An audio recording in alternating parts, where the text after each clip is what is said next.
या तो आप वीपीएन इंस्टॉल करें ताकि आप हमारी वीडियो देख सकें, या फिर आप जब वीडियो को क्लिक करते हैं तो थोड़ा सा इंतज़ार करें ताकि वीडियो शुरू हो जाए, क्योंकि वो सर्फिंग पे चली जाती है 1 या आधे मिनट के लिए, और वो आप इंतज़ार करेंगे, जब शुरू हो जाएगी तो शुरू हो जाएगी। अब आ जाए नाज़रीन खबरों की तरफ।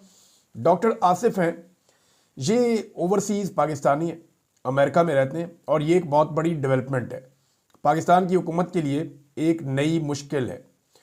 मैं पहले थोड़ा सा आपको बताऊं, डॉक्टर आसिफ, ये आप एक तस्वीर देखें, इसमें खड़े हुए हैं साथ रिचर्ड ग्रेनल के।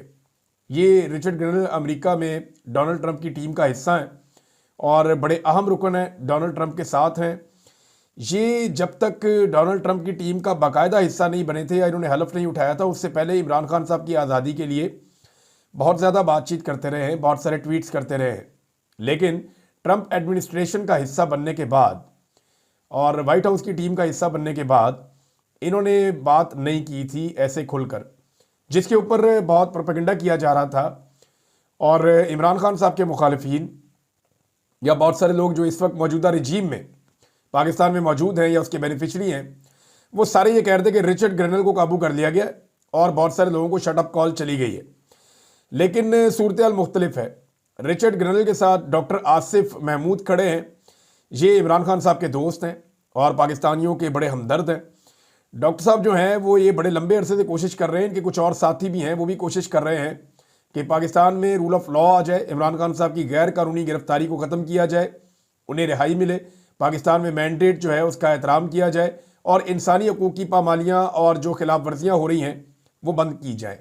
जब मुझे जबरी तौर पे लापता किया गया था तो मुझे बाद में पता चला कि डॉक्टर साहब ने बहुत आवाज़ उठाई थी और बहुत सारी जगहों पे, क्योंकि डॉक्टर साहब की बहुत सारी जगहों पे, अहम जगहों पे अप्रोच है, तो इन्होंने वहाँ रब्ता भी किया कि पाकिस्तान में एक सहाफ़ी को जबरी तौर पे इंटेलिजेंस एजेंसीज़ ने लापता किया हुआ है, लिहाजा उसकी बाजियाबी के लिए अपना किरदार अदा करें। तो डॉक्टर आसिफ साहब अब रिचर्ड ग्रेनल के साथ खड़े हैं, जिनके साथ बातचीत कर रहे हैं। तो रिचर्ड के साथ बात करते हुए उन्होंने पाकिस्तान का जिक्र छेड़ा और पाकिस्तान के बारे में बात की। तो रिचर्ड ने एक मरतबा फिर वही अपना मौक़िफ़ दोहरा दिया जो पाकिस्तान हुकूमत नहीं चाहती कि वो दोहराए। इससे ये पता चलता है कि डोनाल्ड ट्रंप की एक्चुअल टीम क्या सोच रही है पाकिस्तान के बारे में। देखिए, पहले तो अमेरिका को पाकिस्तान के मामलात में मुदाखलत नहीं करनी चाहिए। मैं पहले दिन से इसके खिलाफ हूँ कि कोई भी मुल्क पाकिस्तान के अंदरूनी मामलात में मुदाखलत करे। लेकिन इंसानी हकूक़ का मामला जो होता है, ह्यूमन राइट्स का, आज़ादी इज़हार राय का, ये अब किसी मुल्क का अंदरूनी मामला नहीं है। यानी हम दुनिया भर में आवाज़ उठाते हैं जहाँ पे भी गैर इंसानी सलूक होता है इंसानों के साथ, तो ये हमारा राइट है। तो जहाँ पे आप इंसानी हकूक़ को पामाल करते हैं वहाँ पे आलमी बरादरी को पाकिस्तान पे दबाव डालना चाहिए और पाकिस्तान को भी उन जगहों पे दबाव डालना चाहिए जहाँ पे पाकिस्तान समझता है कि आलमी सतह पे ह्यूमन राइट्स वायलेशंस हो रही हैं, जैसा कि फ़लस्तीन में होती हैं, जैसा कि कश्मीर में होती हैं, जैसा कि हम बॉस्निया की बात करते थे, इराक की बात करते थे, लीबिया और शाम की बात करते थे। तो इसी तरह से दुनिया में जहाँ जहाँ इंसानी हकूक़ की पामालियाँ हो, दुनिया के जो ज़िम्मेदार ममालिक हैं उनकी ये जिम्मेदारी होती है कि आवाज़ उठाएं। हाँ, रजीम चेंज करना उनका काम नहीं होता। Let the people of the country decide. जिस मुल्क में लोग रहते हैं वही फैसला करें कि उनके ऊपर कौन हुकूमत करेगा और कौन नहीं करेगा। तो अमेरिका ने जो पाकिस्तान में 2022 में सहूलतकारी की और एक रजीम चेंज करवाया, इसके तो मैं सख्त खिलाफ हूँ। लेकिन अब ह्यूमन राइट्स के लिए अगर अमेरिका से आवाज़ें उठती हैं तो पाकिस्तान की हुकूमत के लिए सिचुएशन मुश्किल हो जाएगी। हुकूमत अभी तक रिचर्ड ग्रेनल से मुलाकात नहीं कर सकी और सवाए ये इंडो पाक मामले के या दीगर इक्का दुक्का मामलात के जो स्टेट ऑफ अफेयर्स होते हैं मुल्कों के बीच में, उसके अलावा हुकूमत कोई भी ताल्लुक़ बनाने में डोनाल्ड ट्रंप की एडमिनिस्ट्रेशन से कामयाब नहीं हुई। हालांकि इन्होंने मादनियात का भी उन्हें कहा कि जी मादनियात हम आपको देते हैं और बहुत सारी चीज़ें हैं, तो ये हर काम करने के लिए तैयार हैं अमेरिका के कहने पर। लेकिन जब रिचर्ड ने अभी स्टेटमेंट दिया तो उन्होंने कहा जी डोनाल्ड ट्रंप इमरान खान को बहुत पसंद करते हैं, ही लव हिम, उसे बहुत प्यार करते हैं, और उन्होंने कहा जी इस पर हम काम कर रहे हैं और इसके ऊपर जो है वो अच्छी खबर आएगी, इमरान खान साहब की रिहाई बहुत ज़रूरी है। तो इस तरह से उन्होंने बातचीत की है। वो तफसीली चीज़ें सामने आएंगी, मैं आपके सामने रखूँगा। तो अमेरिका को या पूरी दुनिया को ये किरदार अदा करना चाहिए और ओवरसीज़ पाकिस्तानियों को इसके लिए आवाज़ उठानी चाहिए कि पाकिस्तान में ह्यूमन राइट्स हों, आज़ादी इज़हार राय हो, मैंडेट का एहतराम किया जाए, रूल ऑफ लॉ हो, जबरी गुमशुदगियों वाला एक घटिया मामला जो है वो ख़त्म किया जाए, ख़वातीन और बच्चों पे टॉर्चर और उनकी गिरफ्तारियां बंद की जाएं, कोर्ट पैकिंग पाकिस्तान में की गई है, बहुत बड़ी जलालत है, आईने पाकिस्तान की धज्जियां उड़ाई गई, ये सारी चीज़ें ख़त्म की जाए। पाकिस्तान की हुकूमत पहले ही बहुत दबाव में है और अब एक नई सिचुएशन का सामना करना पड़ गया है। ये अब जो मैं आपको बताने जा रहा हूं, नाज़रीन गौर से सुनिएगा कि इंडिया ने पाकिस्तान के साथ किया क्या है। मैं तफसील आपके सामने रखता हूं। इंडिया ने मुख्तलिफ डैम से पाकिस्तान का पानी रोकना शुरू कर दिया है। सबसे पहले इंडिया ने जिस डैम से पानी पाकिस्तान का रोका उसका नाम है बगलिहार डैम। ये दरियाए चनाब के ऊपर बना है और सिंध तास मुआहदे के मुताबिक दरियाए चनाब पे इंडिया कोई डैम नहीं बना सकता था, लेकिन परवेज़ मुशर्रफ के दौर में जो एक डिक्टेटर था, इंडिया ने ये डैम बना लिया था बगलिहार डैम, और परवेज़ मुशर्रफ इसको तबाह नहीं कर सका। तो ये एक डैम है, ये 450 मेगावाट बिजली भी बनाता है इंडिया के लिए और वो हमारा बेशुमार पानी भी रोकते हैं दरियाए चनाब पे। जो कानून के मुताबिक हमारा पानी है, सिंध तास मुआहदे की पहली दफ़ा खिलाफ वर्जी नहीं हो रही। आप ये ना समझ लीजिएगा कि इंडिया अब कर रहा है। इंडिया ने एक एक करके आपके पानियों पे डैम बनाए, पहले पानी रोकने का बंदोबस्त किया। जब उनके पास पानी रोकने का बंदोबस्त हो गया तब उन्होंने मौके का इंतजार किया और अनाउंस कर दिया अब हम रोक देंगे। अब वो रोक रहे हैं।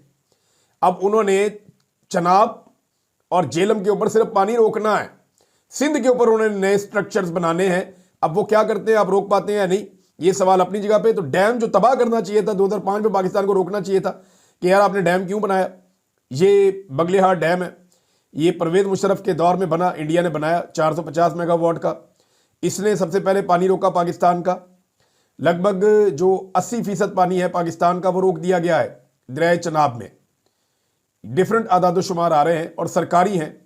लगभग 70 से 80% पानी दरियाए चनाब में, और बाद इत्तलात के मुताबिक इससे ज़्यादा पानी रोक दिया गया है। एक और डैम है सलाल डैम।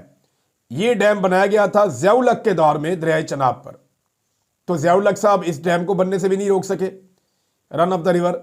और आगे एक डैम है, इन्होंने वाटर स्टोरेज है बहुत बड़ा, तो यहां पे भी पाकिस्तान का पानी रोकना शुरू कर दिया, दरवाजे बंद कर दिए उन्होंने।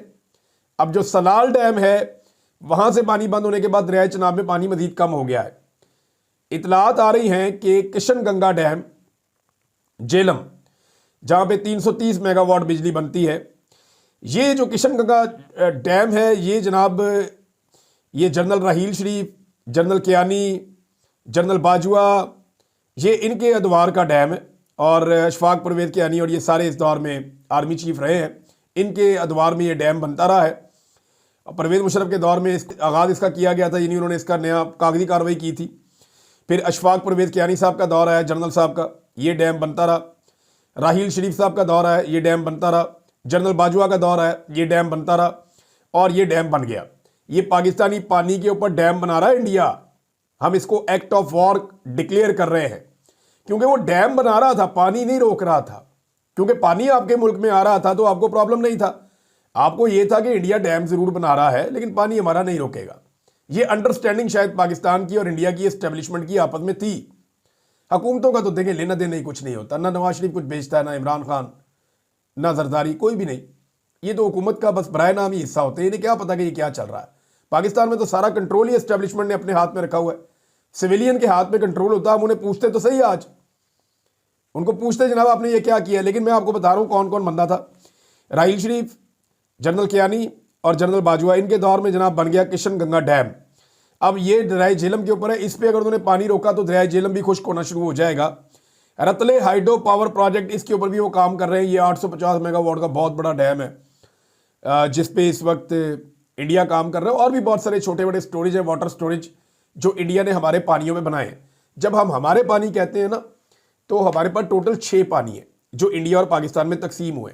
3 पानी भारत के, रावी, सतलुज और ब्यास, सिंध तास मुआहदे के मुताबिक आप जितने मर्जी डैम बनाए आपकी मर्जी, तीनों खुश्क हो गए।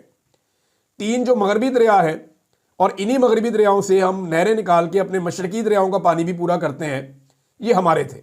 अब ये जो मैं स्ट्रक्चर्स और आपको बात बता रहा हूं ना, ये हमारे डैम्स के ऊपर उन्होंने बनाए हैं। और अब अमली तौर पे भारत ने पानी रोकना शुरू कर दिया है।